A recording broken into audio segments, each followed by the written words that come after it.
Graças a Deus. Mais uma vez eu cumprimento os irmãos na paz do Senhor.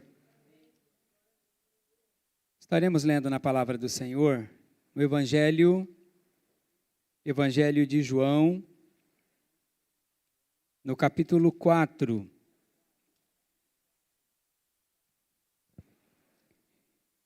Evangelho de João, capítulo 4, versículo 3 e 4, nos diz assim a palavra do Senhor. Jesus saiu da Judéia e foi outra vez para a Galileia, e era-lhe necessário passar por Samaria. Amém? Vamos falar com Deus. Feche teus olhos, ore e agradeça ao Senhor. Peça para que Ele continue presente no nosso meio, falando aos nossos corações. Grandioso Deus e Pai, Deus Santo, Deus Poderoso, mais uma vez nos colocamos na Tua presença e agradecemos ao Senhor por este momento, por estarmos aqui na Tua casa, meu Deus. Eu te louvo e te agradeço pela vida de todos os irmãos que estão conosco aqui nesta manhã, que vieram no Teu santo templo para juntos adorarmos e exaltarmos o Senhor nosso Deus. Agradeço a Ti também, meu Deus, pela vida dos nossos irmãos que nos acompanham de suas casas. Pai, o Senhor conhece o contexto de cada um deles agora.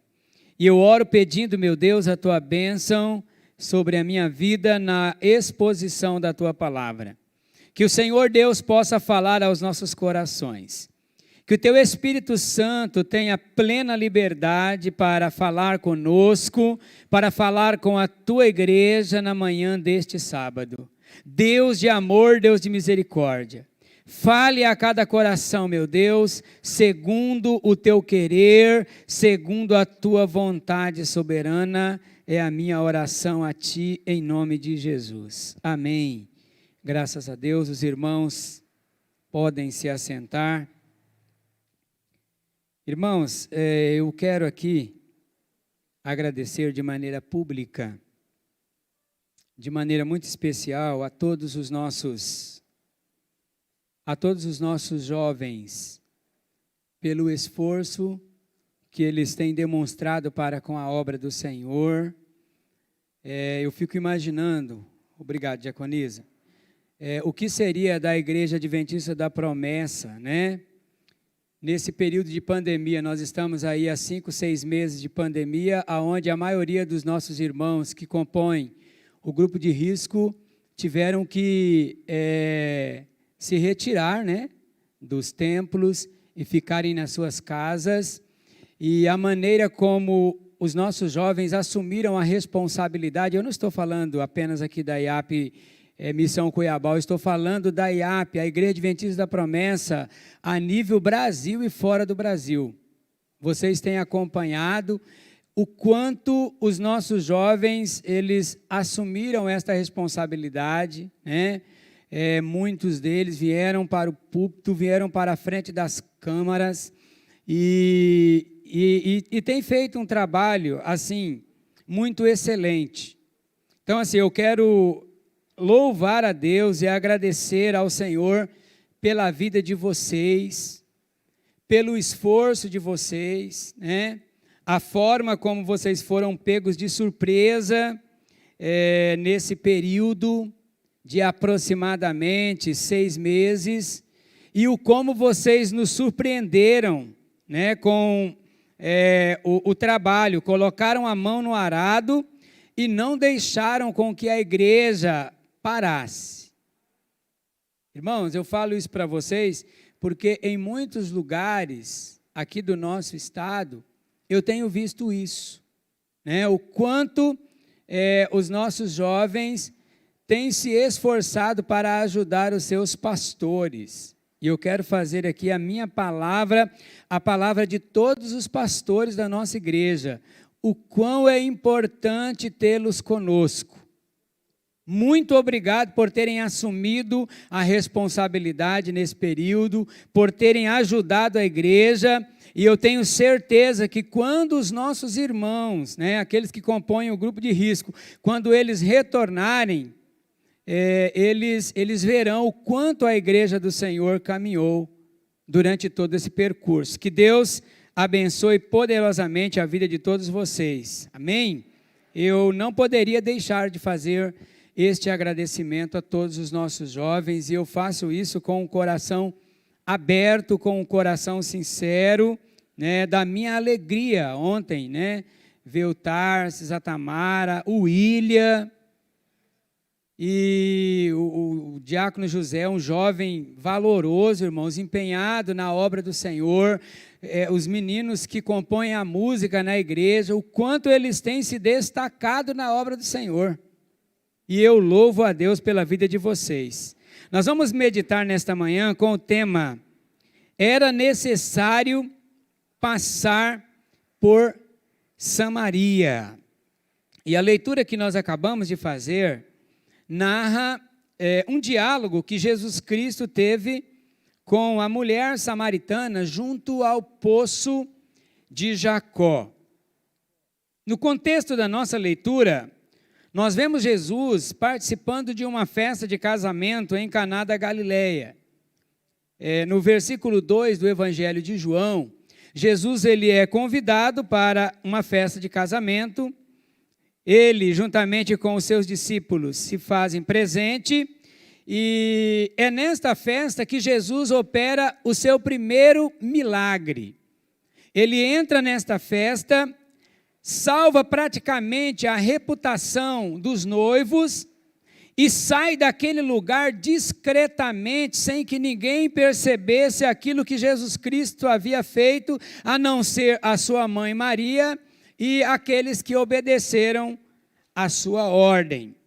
Na sequência, Jesus ele vai até o templo e ele se depara com uma cena não muito agradável. O templo em Jerusalém havia sido transformado em um lugar de vendas, em um comércio propriamente dito. E quando Jesus chegou ali, ele ficou muito indignado com tudo aquilo que ele presenciou. Jesus, ele expulsou do templo todos os cambistas, todos aqueles que vendiam bois, ovelhas e pombos, e ele purificou o templo de maneira extraordinária. Jesus ele fez algo que os judeus não conseguiram fazer. Ao contrário, eles questionaram o posicionamento de Jesus. Aquilo que para eles representava uma purificação apenas no rito, algo ritualístico, Jesus, ele fez de maneira espiritual. Jesus, ele purificou o templo de maneira espiritual, permitindo com que todos aqueles que estavam do lado de fora do templo pudessem entrar e adorar ao Senhor nosso Deus. Na sequência, Jesus, ele tem um diálogo com um fariseu chamado Nicodemos, autoridade entre os judeus. Jesus conversa com este homem e fala para ele a respeito do novo nascimento. Nenhum homem conseguirá herdar o reino dos céus se esse não experimentar o novo nascimento. E o novo nascimento, ele não é provocado pela vontade humana. Jesus explica para Nicodemos que o novo nascimento é do alto, é Deus quem dá a iniciativa para que o novo nascimento aconteça na vida do ser humano. E após, Jesus ele vai para a Judéia e ele começa a pregar o evangelho do reino, e muitas pessoas afluíam até Jesus. E o texto nos informa que muitos eram batizados pelos seus discípulos. Jesus, ele estava batizando no deserto da Judéia, e João o Batista também estava batizando em Enom, perto de Salim, porque ali naquelas cercanias havia muitas águas. Jesus batizava em um determinado lugar e João o Batista também estava batizando. Por que esta informação ela é importante, irmãos? Porque os discípulos de João entraram numa disputa com um certo judeu acerca da purificação. Essa informação está no versículo 25 do capítulo 3 de João. Um certo judeu chegou até os discípulos de Jesus e de João Batista, melhor dizendo, e começaram a questionar, né? Quem tinha mais prestígio, quem tinha mais autoridade, porque Jesus havia sido batizado por João Batista. E agora Jesus estava no deserto da Judéia e muitas pessoas estavam se deslocando até Jesus a fim de ser batizado por ele. Os fariseus, que gostavam de uma controvérsia, não perderam a oportunidade para causar uma intriga, uma dissensão entre Jesus e João Batista. João está batizando, Jesus também, juntamente com os seus discípulos, estão batizando. E a pergunta do judeu era mais ou menos isso: quem é mais poderoso? Quem tem mais autoridade? João, aquele que prega o batismo do arrependimento, ou Jesus de Nazaré, aquele que foi batizado por João o Batista? E este questionamento deles trouxe uma certa preocupação para os discípulos de João. E eles não souberam responder à pergunta do certo judeu e foram até João Batista questionar: João, aquele que foi batizado por ti e que tu deste testemunho dele, ele está da além do Jordão batizando pessoas. E do jeito que as coisas vão indo, João, se você não tomar um posicionamento, daqui um pouco você vai ficar sem nenhum discípulo. Olha, irmãos, olha a situação armada. Na visão daqueles discípulos de João, ele teria que tomar um posicionamento. João teria que fazer alguma coisa. João, você está perdendo a sua popularidade.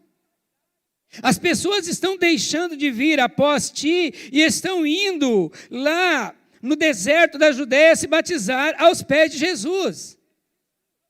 Sabe qual foi a resposta de João Batista para os seus discípulos, irmãos? Ele respondeu abertamente dizendo: eu já dei testemunho para vocês e eu vou tornar dizer novamente, a noiva pertence ao noivo. Ele é o noivo, ele é o dono da noiva. Eu não sou o noivo. Eu não sou o noivo. Eu fui enviado para preparar o caminho do Senhor. Eu fui enviado para ir adiante dele. A noiva pertence a ele. Eu sou apenas o amigo do noivo. João, ele não cai naquela armadilha. João, ele não cai naquela cilada que estava sendo montada para jogá-lo contra o ministério de Jesus. Ao contrário, João ele declara muita humildade, irmãos, ao reconhecer que Jesus Cristo tinha uma autoridade muito superior à dele. Veja que João, ele vai dar testemunho de Jesus dizendo: aquele que vem do alto está acima de todos. Aquele que vem da terra, falando da sua pessoa, é terreno, mas aquele que vem dos céus, este é acima de todas as pessoas. Ele testifica do que tem visto e ouvido.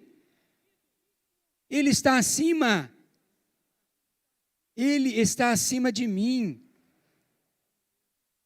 Eu não estou preocupado com o fato dele estar batizando mais pessoas do que eu. Importa que ele cresça e que eu diminua.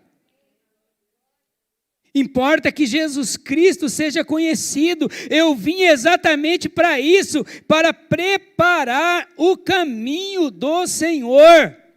Quem crê no Filho tem a vida eterna. Quem crê em Jesus, para mim já é o suficiente. A minha alegria se completa quando eu vejo pessoas se rendendo ao senhorio de Cristo, porque eu vim para dar testemunho dele e não de mim. Olha a humildade de João Batista, irmãos. Ele não cai naquela conversa. Ele não se sente enciumado pelo fato de Jesus estar ali, próximo dele e batizando. Na realidade, Jesus mesmo não estava batizando, mas os seus discípulos estavam batizando. João não tem ciúme do ministério de Jesus, João não tem ciúme daquilo que está acontecendo, ao contrário, ele dá testemunho de Jesus Cristo, dizendo: o Pai ama o Filho, Ele é o Filho, eu não vim na condição de filho, Ele é o Filho, eu preciso dar testemunho dele, importa que Ele cresça e que eu diminua. É dentro desse contexto, irmãos, que o Senhor Jesus Cristo, ele ficou sabendo que os fariseus estavam questionando o fato de Jesus batizar mais do que João Batista. Embora Jesus mesmo não estivesse batizando, mas os seus discípulos, Jesus também age com sabedoria. Jesus, ao ouvir que os fariseus estavam questionando a autoridade de João Batista por causa disso, Jesus ele resolve deixar o deserto da Judeia e ir outra vez para a Galileia. Jesus também não quer nenhum tipo de disputa. Jesus também não quer prejudicar, não quer que os seus discípulos tenham nenhum problema com os discípulos de João Batista, embora o problema não estava entre as duas personagens, não estava entre Jesus e João, mas os discípulos de João que estavam se sentindo enciumados por causa do fato de Jesus estar batizando. Então, João, ele dá testemunho de Jesus, e Jesus, de maneira muito sábia, ele resolve sair da Judeia e ir outra vez para a Galileia. Jesus está na Judeia, o destino dele é a Galileia. Para chegar na Galileia, Jesus teria que passar por Samaria. E os irmãos sabem muito bem qual é o contexto que existe entre os judeus e os samaritanos. O texto que nós acabamos de ler deixa claro que era necessário que Jesus passasse por Samaria. Porque João, ele usa esta frase, era necessário passar por Samaria. Aqui neste texto, o que nós estamos vendo é algo que não tem como pular. É uma cena que já está na agenda de Deus. Não tem como deixar de acontecer. É algo que é conveniente, é algo que é apropriado. Era forçoso. Dizer ser necessário significa dizer ser forçoso, dizer ser conveniente, dizer ser apropriado passar por Samaria. Como se tivesse dito, alguém precisa passar por Samaria, custe o que custar, é imperioso passar por Samaria. E por que, irmãos, Jesus tinha que passar por aquele lugar? Porque estava determinado no propósito de Deus. Estava determinado passar por aquele lugar. Não é algo acidental, é algo intencional. Jesus, ele não está fugindo de um problema para ficar no anonimato ou para deixar de cumprir a obra do Pai. Ao contrário, Jesus ele está saindo da Judeia por causa da disputa dos discípulos de João. Ele está indo para a Galileia, mas se faz necessário passar por Samaria. Judeus e samaritanos estavam em conflito há anos. Judeus e samaritanos não se comunicavam. Judeus e samaritanos quando teria que fazer um trajeto, jamais um judeu passaria dentro do território do samaritano. Ele preferia dar a volta pelos entornos do Jordão, em vez de passar dentro de Samaria, embora o caminho fosse mais curto, fosse mais rápido, mas um judeu jamais passaria por dentro de Samaria. E Jesus, de maneira intencional, o texto é claro em dizer que Jesus resolveu passar por Samaria. Jesus, de maneira intencional, de maneira proposital, ele passa por Samaria, porque ele tem que cumprir uma agenda divina. Algo vai acontecer em Samaria. Jesus vai se encontrar com uma mulher à beira do poço de Jacó. Esta mulher estava indo tirar água em um momento que era impróprio. Ela resolveu ir exatamente naquele horário porque ela não queria encontrar com ninguém. Ela não queria conversar com ninguém. Então ela resolve ir tirar água por volta do meio-dia, porque ao meio-dia jamais alguém estaria à beira do poço tirando água. Mas tem um encontro com aquele que pode saciar não apenas a sede física, mas a sede espiritual. Embora esta mulher não quisesse, embora esta mulher estivesse procurando o isolamento, ela se depara com Jesus Cristo à beira do poço, da fonte que Jacó havia cavado. O texto nos diz que Jesus Cristo, ele toma uma atitude, e na atitude de Jesus, ele consegue provocar a curiosidade daquela mulher. A primeira coisa que ele faz é pedir para ela um copo de água.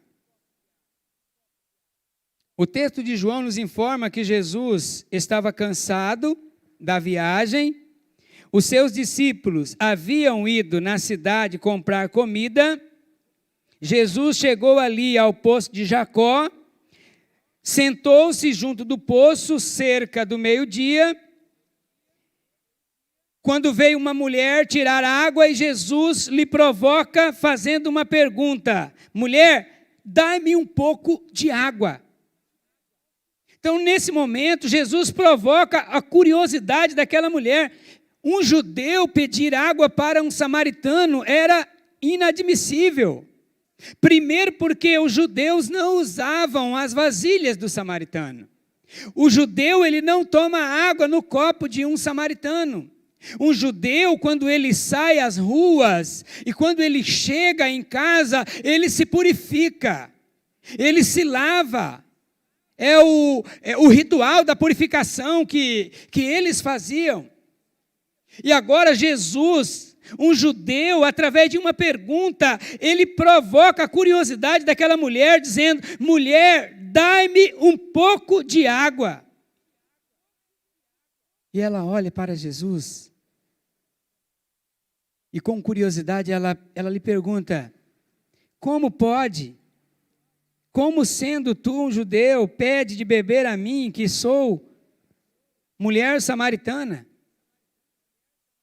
Você não sabe que Os judeus, eles não se dão bem com os samaritanos. Os judeus, eles não se comunicam. Os judeus e os samaritanos, eles vivem em rivalidade. Como pode você me pedir água? Como pode você pedir água a mim? Eu sou uma mulher samaritana e tu és um judeu. Na verdade, irmão, Jesus, ele queria provocar a curiosidade daquela mulher. Jesus, ele veio a esta terra para buscar e salvar todos quantos se haviam perdidos. E esta mulher samaritana, não apenas ela, mas todos os samaritanos estavam perdidos em alguns conceitos. Estavam perdidos no conceito social, né? O samaritano havia se estabelecido como sociedade, eles não se comunicavam com os judeus, eles não aceitavam as tradições dos judeus, e para que os irmãos entendam, na realidade eram irmãos brigados, porque essa divisão, essa rivalidade aconteceu com a morte de Salomão. Os irmãos lembram, né? Quando Salomão morre, os reinos, as tribos dos filhos de Jacó se dividem. 10 tribos vão, né, fazer parte do reino do sul e 2 tribos fazem parte do reino do norte. Então, a partir dali, há uma ruptura, há uma divisão entre as 2 tribos, entre as 2 nações. Então, um judeu, ele não conversa com um samaritano. Eles são rivais. É uma rivalidade milenária, irmãos, de milhares de anos. Jesus pede de beber aquela mulher de maneira proposital para poder provocar nela uma curiosidade. E foi exatamente isso que aconteceu. Com essa pergunta, com esse pedido, melhor dizendo, quando Jesus diz, mulher, dai-me de beber, ele provocou a curiosidade daquela mulher, pois ela começou a mexer numa situação que vinha há anos, que vinha há muitas gerações, como sendo tu, judeu, pede de beber a mim, que sou samaritana. Os judeus não se comunicam com os samaritanos. Só que Jesus vai muito além de provocar uma curiosidade, irmãos. Jesus também provoca naquela mulher uma necessidade que ela tinha e que só Jesus poderia preencher. Talvez você entrou aqui nesta noite com uma necessidade muito grande.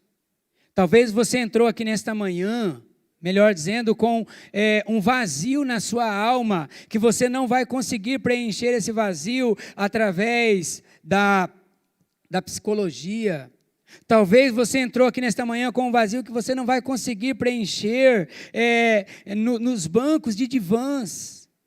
Um vazio que só Jesus Cristo pode preencher, que só Jesus Cristo pode fazer a diferença na sua vida.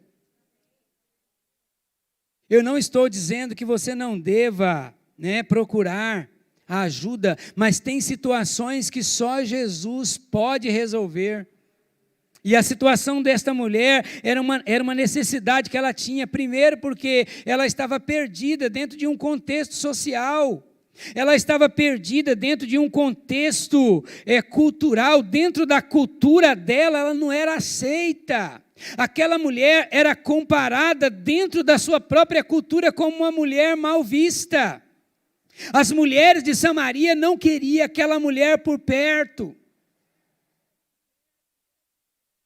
As mulheres de Samaria não queriam também conversa com ela, por causa da sua vida, por causa das suas frustrações, por causa das suas decepções. Aquela mulher tentou vários tipos de relacionamento e todos eles foram frustrados.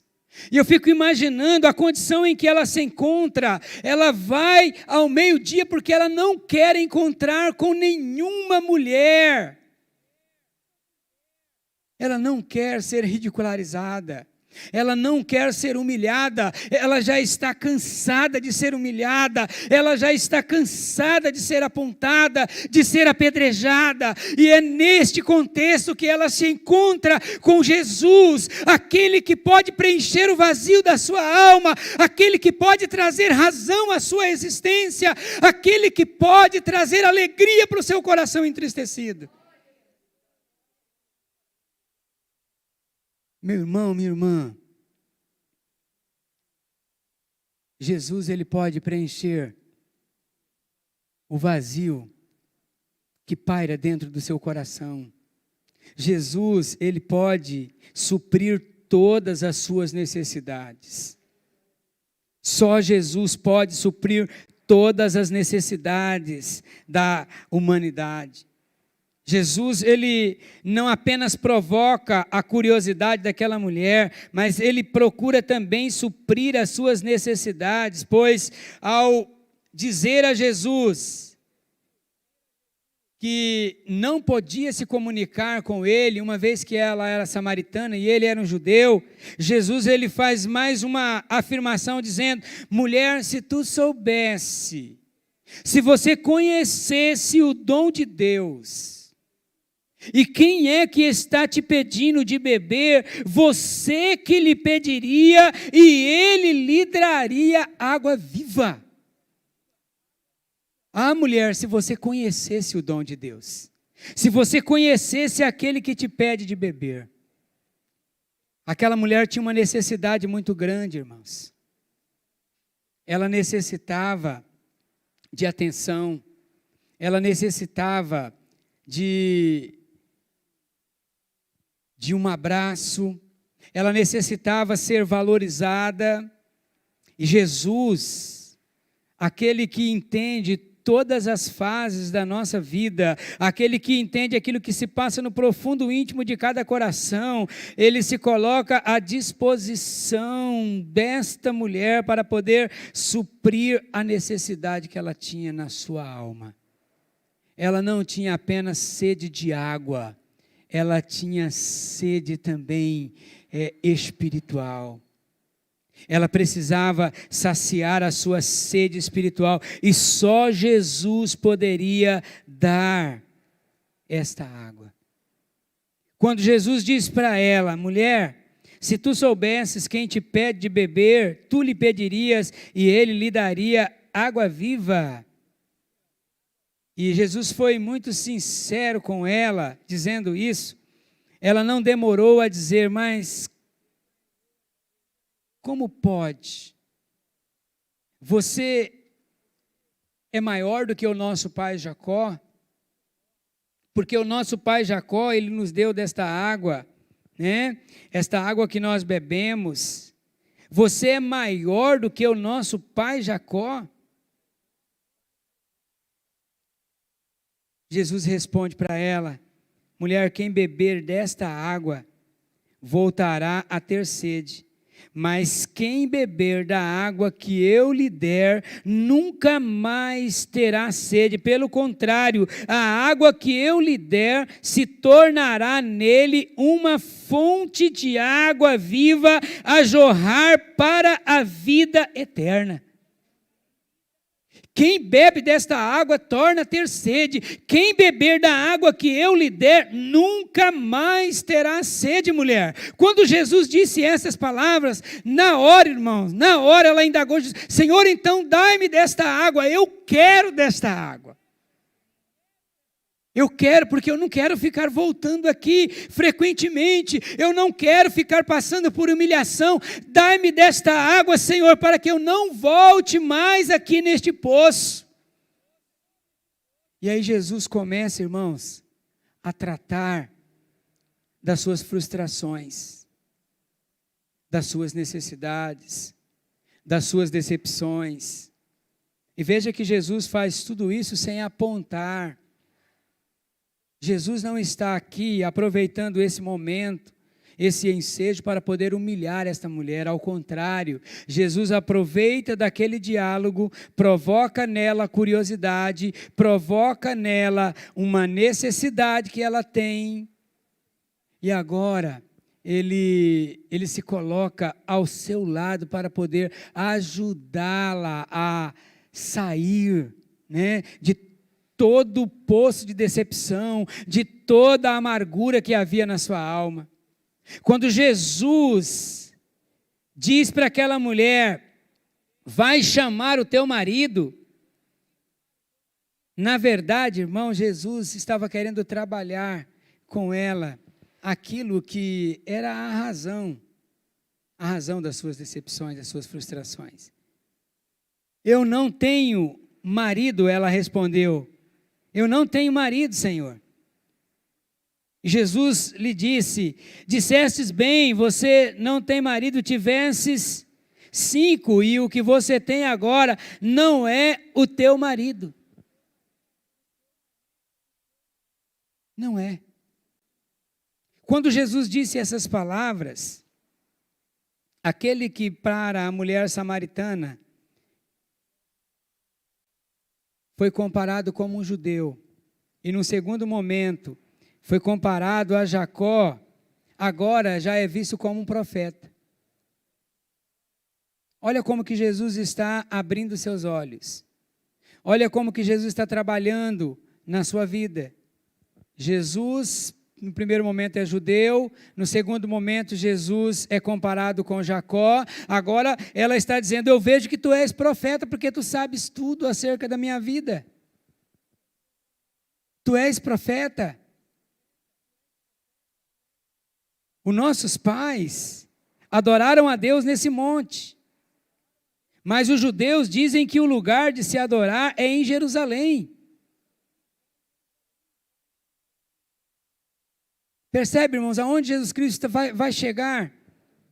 Jesus vai trabalhar todas as áreas da vida daquela mulher. Jesus, ele sabe que ali está alguém que precisa ser atendida. Por esse motivo, Jesus passa por dentro de Samaria. Jesus sabia que aquela mulher precisava encontrar a salvação. Jesus sabia que aquela mulher precisava encontrar significado para a sua vida, e o único que poderia trazer significado para a sua vida era Jesus Cristo, o único que tinha água viva, o único que poderia saciar a sua sede espiritual era Jesus. É por esse motivo que ele passa por Samaria, é por esse motivo que ele cruza a existência desta mulher. Jesus trabalha com ela a respeito da adoração, e aqui, irmãos, Jesus ele diz para ela o que a adoração não é e o que a adoração a Deus é. De fato, Jesus diz àquela mulher que a adoração não está centrada em lugares sagrados. Ela diz para Jesus assim: os nossos pais adoram a Deus nesse monte, ou seja, no Monte Gerizim, um monte que havia sido comprado pelo rei Onri. Ele comprou este monte na ocasião em que houve a divisão entre as 12 tribos de Israel, e ali naquele monte eles começaram a oferecer adoração. E ela vai dizer para Jesus: nossos pais adoraram a Deus neste monte, porém os judeus dizem que o lugar de adoração é em Jerusalém. E Jesus mostra para ela, irmãos, que a adoração a Deus não está centrada em lugares sagrados. A adoração a Deus não é nem neste e nem naquele. Não é o lugar que autentica a adoração, mas a atitude do adorador. Se o adorador não tiver uma atitude correta, ele pode adorar a Deus com os melhores instrumentistas. Se o adorador não tiver uma atitude correta, ele pode usar o melhor equipamento de som, não vai adiantar, não vai resolver, porque a adoração, ela não está centrada no lugar, não está centrada na forma. mas na atitude daqueles que adoram a Deus. É por isso que Jesus fala para ela: a adoração não é centrada em lugares sagrados, mulher. Não é neste monte, e nem tampouco em Jerusalém. Vai chegar o momento, e o momento já chegou, em que, e aqui, irmão, Jesus ele fala algo que chama muito a nossa atenção, em que os verdadeiros adoradores, quando ele fala verdadeiros adoradores, ele está deixando muito bem claro que existe aqueles que não adoram a ele com verdade. Quando ele diz os verdadeiros adoradores, ele deixa claro que tem pessoas que adoram a Deus, mas não com verdade no coração, não com interesse no coração. E até aquele momento, aquela mulher havia adorado a Deus, mas sem conhecimento. Os verdadeiros adoradores adorarão ao meu Pai e farão isso em espírito e em verdade. Então a adoração ela não está centrada nos lugares sagrados. A adoração, ela diz respeito à atitude do adorador. A adoração a Deus também precisa ser oferecida com entendimento. Jesus também trabalha isso nela. Mulher, vós adorais o que não conheceis. Nós adoramos o que conhecemos. Ou seja, o judeu, ele tem conhecimento a respeito da lei, ele tem conhecimento a respeito de Deus, ele tem conhecimento acerca, de tudo aquilo que Deus revelou por meio do Pentateuco. Vós adorais o que não conheceis, nós adoramos o que conhecemos, porque a salvação, ela vem pelos judeus. Adoração sem entendimento, irmãos, na realidade, ela se torna um ritual vazio e sem compreensão. Quando eu adoro a Deus sem conhecê-lo por meio da sua palavra, essa adoração, ela é desprovida de entendimento. Então, quando eu me proponho a adorar ao Senhor, eu também preciso me propor a conhecer o Deus a quem eu estou adorando. E é exatamente isso que Jesus está trabalhando na vida desta mulher. Jesus trabalha a questão social, Jesus trabalha a questão cultural e trabalha também a questão religiosa. Você precisa adorar a Deus com conhecimento. Adoração também não é descentralizada da pessoa de Jesus Cristo. Cristo, ele precisa ser o centro da nossa adoração. Cristo, ele é o centro do nosso culto. Quando a nossa adoração, ela não tem Jesus Cristo como centro, esse culto, essa adoração, ela não agrada a Deus. Quando a nossa adoração, ela é centrada em agradar os homens, a nossa música, ela passa a ser apenas um entretenimento. É algo que é feito para entreter.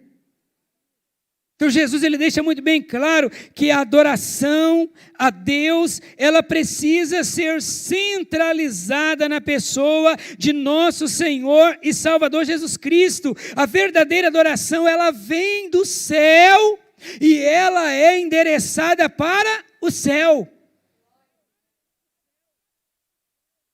É para Deus.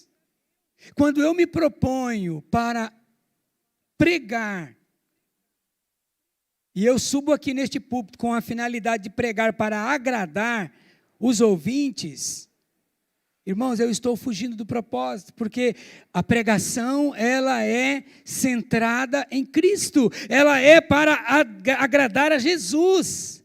Cristo é o centro da nossa adoração, Cristo é o centro do nosso culto. É exatamente isso que Jesus propõe para aquela mulher, irmãos. E a adoração que agrada a Deus é uma adoração bíblica. É uma adoração aonde nós adoramos a Deus com conhecimento.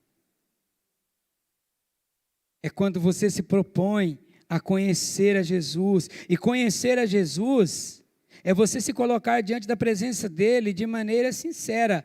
Dificilmente um adorador terá a coragem de subir aqui para adorar a Deus, se ele conhece a Jesus, se ele sabe quem é Jesus, e se ele não estiver em condição. Ele não sobe, porque se ele subir, ele sabe que não está fazendo, que não está agindo corretamente.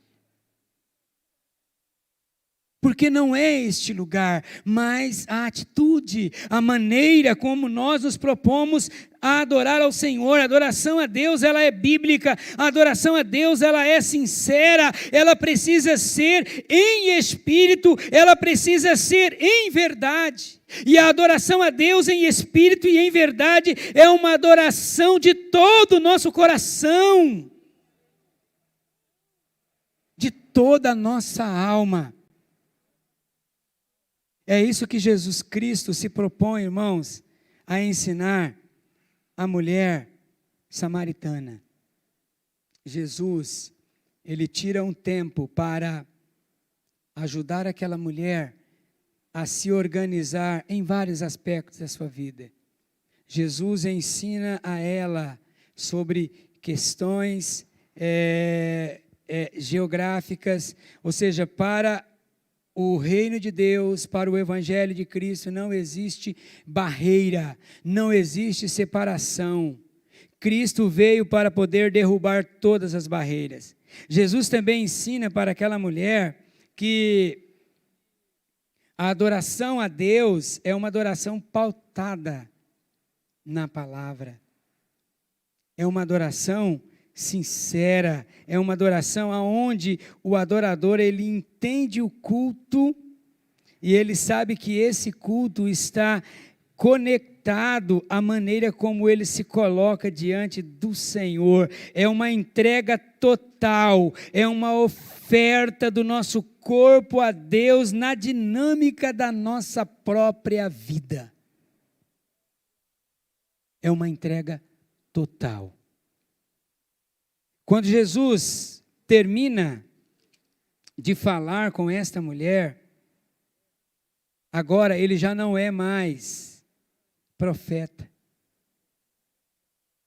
Agora ele já é visto como Senhor. Percebe, irmãos, a mudança? Ela no primeiro momento vê Jesus como judeu, no segundo momento ela compara Jesus com Jacó, no terceiro momento ela vê Jesus como profeta, e agora ela já está vendo Jesus como o Messias. Ela olha para as Escrituras e diz: olha, as Escrituras falam a respeito do Messias, que se chama Cristo. Quando Ele vier, Ele nos anunciará todas estas coisas. E quando ela faz esse questionamento, Jesus fala com ela abertamente: mulher, sou eu quem falo contigo. Sou eu, mulher, que vim ao teu encontro de maneira proposital. Jesus foi ao encontro desta mulher, irmãos, de maneira proposital para poder salvá-la. E não apenas para salvar a sua vida, mas para salvar a vida de muitas pessoas que estavam ali, à margem, precisando do reino de Deus. Quando ela ouve esta fala de Jesus, o texto nos informa que ela abandonou o seu cântaro e ela foi à cidade. E o testemunho desta mulher foi tão impactante, ela falou com tanta convicção, com tanta veemência acerca de Jesus, que uma grande multidão se afluiu para o lugar onde ele estava.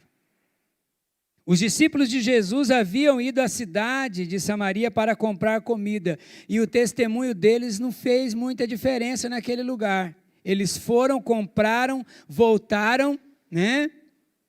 E através do testemunho dos discípulos, ninguém veio até Jesus. Quando esta mulher deixa o seu cântaro e entra na cidade e dá testemunho daquilo que ela havia ouvido a respeito de Jesus, aquela que até então andava escondida, não queria conversar com ninguém, agora ela fala abertamente: eu encontrei aquele que Moisés diz na lei ser o Cristo, venha para que vocês vejam, ele falou tudo a respeito da minha vida. Ele é Senhor, Ele é o Messias. E o testemunho dela, irmãos, fez com que a multidão afluísse até a presença de Jesus, de forma que naquele dia muitas pessoas foram ao encontro do Senhor Jesus e creram nele. Por que eu estou dizendo tudo isso para vocês, meus irmãos? Não tem como você fugir daquilo que Deus, Ele determinou para a sua vida. Não tem como você cortar atalho daquilo que está na agenda de Deus. Aquilo que Deus determinou vai acontecer. Talvez nesta manhã, eu e você tenhamos que passar por lugares que nós não queremos. Talvez nesta manhã nós tenhamos que lidar com algumas situações do nosso cotidiano que nós fizemos questão de deixar no passado. Talvez nessa manhã eu e você precisamos passar por Samaria. Nessa manhã Deus convida eu e você para poder descer à casa do oleiro.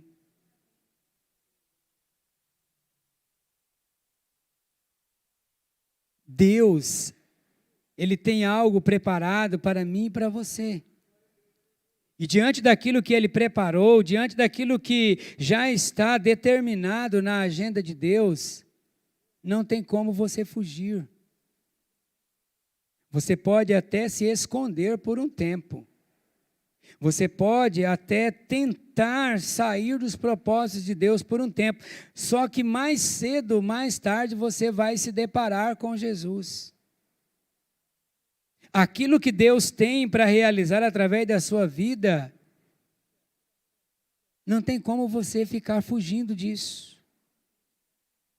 Não tem como. Jesus tinha algo para fazer na vida daquela mulher. E por mais que ela quisesse o anonimato, por mais que ela quisesse viver no isolamento social, ela se deparou com Jesus à beira do poço por volta do meio-dia. Jesus cruzou a avenida da existência daquela mulher para lhe ensinar muitas coisas. E nesta manhã, Jesus, Ele também passa na minha vida e na sua vida. E tem algo que Ele quer que eu e você aprendamos. Tem algo que Ele quer que eu e você coloquemos aos pés dEle. Tudo aquilo que aquela mulher tinha, ela colocou aos pés de Jesus naquele momento. E é exatamente a atitude que eu e você precisamos ter. Eu quero te convidar, em nome de Jesus, a se colocar na presença do Senhor. Eu quero te convidar nesse momento a se colocar de pé e nós vamos orar. Como você se encontra na presença de Jesus nessa manhã? Como você se encontra na condição de adorador? Como você se encontra na condição de cristão? Você tem adorado a Deus com entendimento? Você tem adorado a Deus com clareza? Você tem adorado a Deus no poder do Espírito Santo? O que Jesus precisa fazer na sua vida nesta manhã? Quais são as áreas da sua vida que Jesus Cristo precisa trabalhar nesta manhã? Na vida daquela mulher, Jesus Cristo teve que trabalhar em 3 áreas de sua vida. O que Jesus precisa fazer na minha vida e na sua vida nesta manhã, meu irmão, minha irmã, para que nós venhamos testemunhar dele? Será que Jesus precisa derrubar alguma barreira que nós levantamos? Será que não tem alguma barreira que está te impedindo de testemunhar de Jesus? Alguma barreira que você mesmo levantou, que você mesmo criou? Algum problema que você mesmo tem criado com frequência? E esse problema, essa dificuldade tem te feito ficar paralisado, tem te atrapalhado a fazer a obra de Deus como deve ser feito. Será que Jesus precisa derrubar esta barreira nesta manhã? O que você precisa fazer para que esta barreira caia por terra, para que não haja separação entre você, entre a obra do Senhor, entre aquilo que Deus está querendo realizar através da minha vida e através da sua vida? É algum sentimento de culpa? Talvez você entrou aqui nesta manhã com um sentimento de culpa, você se sente culpado, você se culpa por alguma coisa, você culpa as pessoas pelo seu problema, pela sua dificuldade. Será que é algum sentimento de culpa que Jesus tem que trabalhar na sua vida? Saiba de uma coisa, Ele conhece tudo a seu respeito. Ele sabe tudo aquilo que se passa no teu coração. Jesus, Ele sabe quais são as suas alegrias, como também Ele sabe quais são as suas frustrações, quais são as suas decepções. Se você está decepcionado com algumas coisas que você tem visto ultimamente, eu gostaria de te convidar nesse momento a ter um diálogo com Jesus. Jesus está falando para você. Talvez você entrou aqui nesta manhã decepcionado. Eu estou decepcionado com muita coisa.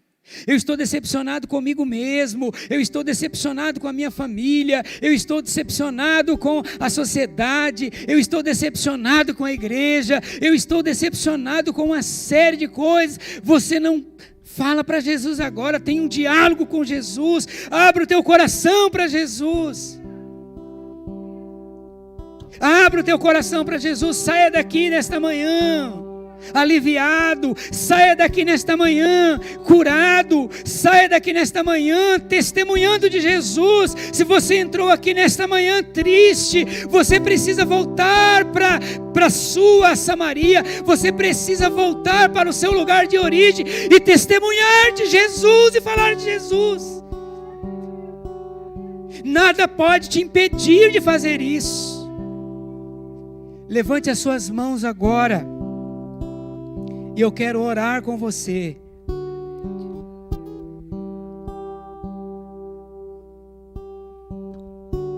Eu quero orar com você nesse momento. Fale para Jesus agora quais são todos os seus medos. Quais são as suas dificuldades.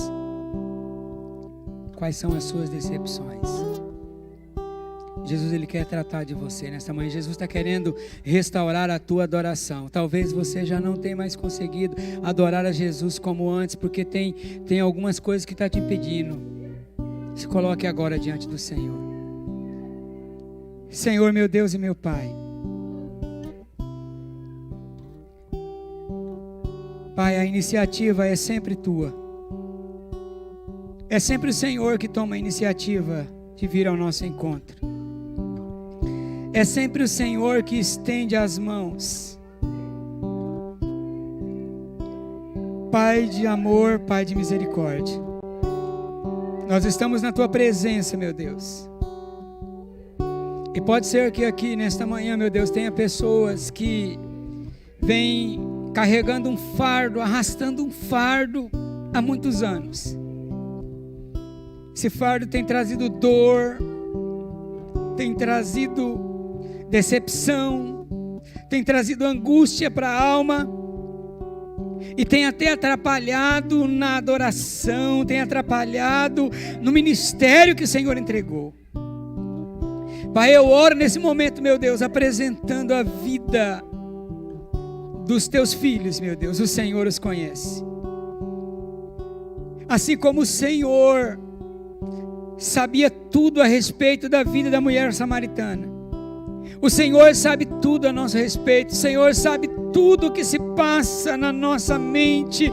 O Senhor sabe tudo aquilo que se passa no nosso profundo íntimo, no nosso coração. Ó Deus de amor, Deus de misericórdia, que nesta manhã o Senhor possa, meu Deus, trazer cura para a nossa alma. Que o Senhor possa restaurar, meu Deus, os nossos relacionamentos. Que o Senhor possa restaurar, meu Deus, a nossa alegria. Que o Senhor possa restaurar a nossa devoção, ó Pai. De maneira, meu Deus, que a nossa adoração seja entregue na Tua presença. De maneira sincera, de maneira agradável. Pai querido, Deus de amor, o Senhor conhece, meu Deus, todos os que estão aqui nesta manhã.